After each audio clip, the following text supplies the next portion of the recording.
नमस्कार. अजय यूट्यूब चॅनलवर आपल्या सर्वांचे खूप खूप स्वागत आहे.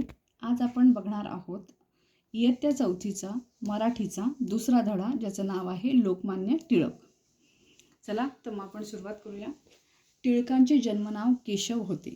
त्यांची आई त्यांना प्रेमाने बाळ असे म्हणत. पुढे बाळ गंगाधर टिळक हे नाव रूढ झाले. ते खूप बुद्धिमान, निर्भीड, त्यागी व थोर देशभक्त होते.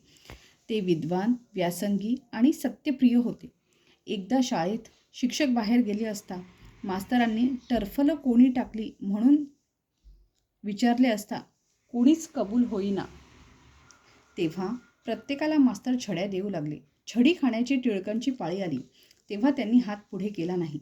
मास्तर म्हणाले, मग कोणी शेंगा खाल्ल्या त्यांची नावे सांगा. टिळकांना चहाडी केलेली आवडत नसे.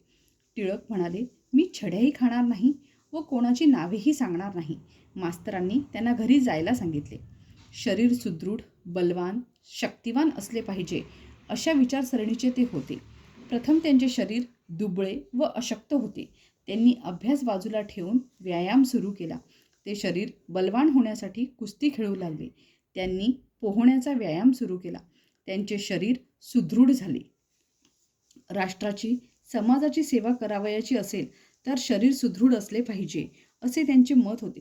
त्यासाठी खूप प्रयत्न करा, साधे पण सकस अन्न खा, भरपूर व्यायाम करा असे त्यांचे म्हणणे होते. टिळक व आगरकरांनी सुखाचा मार्ग सोडून देशसेवेचे अत्यंत खडतर असे व्रत घेतले होते. त्यासाठी कोणत्याही त्याग करण्याची त्यांची तयारी होती. टिळकांनी जनजागृतीसाठी गणपती उत्सव मोठ्या प्रमाणात सुरू केला. कथा, कीर्तन, व्याख्याने सुरू केली. त्यांनी सार्वजनिक शिवजयंती उत्सव सुरू केला.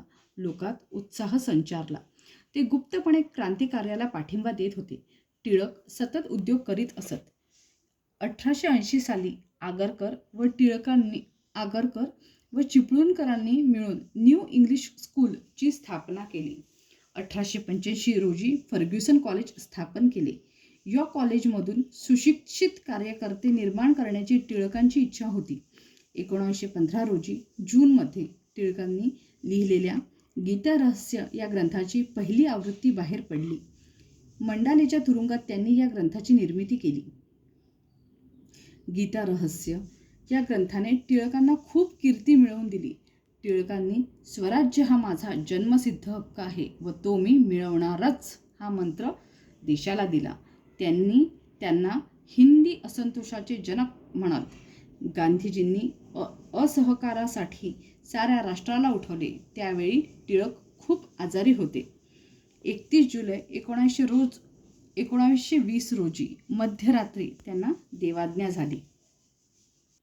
अशा प्रकारे आपण टिळकांवर जो हा धडा आहे, त्यांचं पूर्ण जीवन कसं होतं, व्यक्तिमत्व कसं होतं ते बघितलं. आता आपण प्रश्न उत्तर बघूया.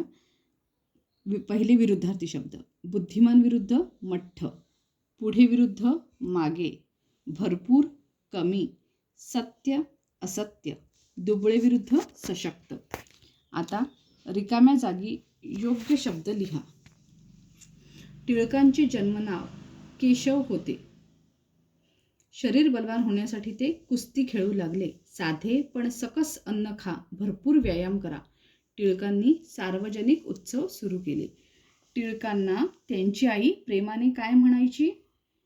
एका वाक्यात उत्तरे. टिळकांना त्यांची आई प्रेमाने बाळ म्हणायची. दुसरा प्रश्न. टिळकांनी न्यू इंग्लिश स्कूलची स्थापना कधी केली?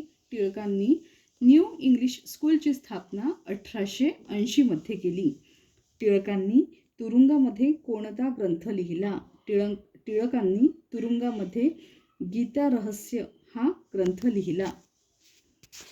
2 ते 3 वाक्यात उत्तरे. टिळकांनी देशाला कोणता मंत्र दिला? टिळकांनी देशाला स्वराज्य हा माझा जन्मसिद्ध हक्क आहे आणि तो मी मिळवणारच हा मंत्र दिला. टिळकांनी गणेशोत्सव व शिवजयंती उत्सव का सुरू केले? लोकात उत्साह यावा, जनजागृती व्हावी यासाठी टिळकांनी शिवजयंती व गणेशोत्सव सुरू केले. अशा प्रकारे हा इथे धडा पूर्ण झालेला आहे. धन्यवाद.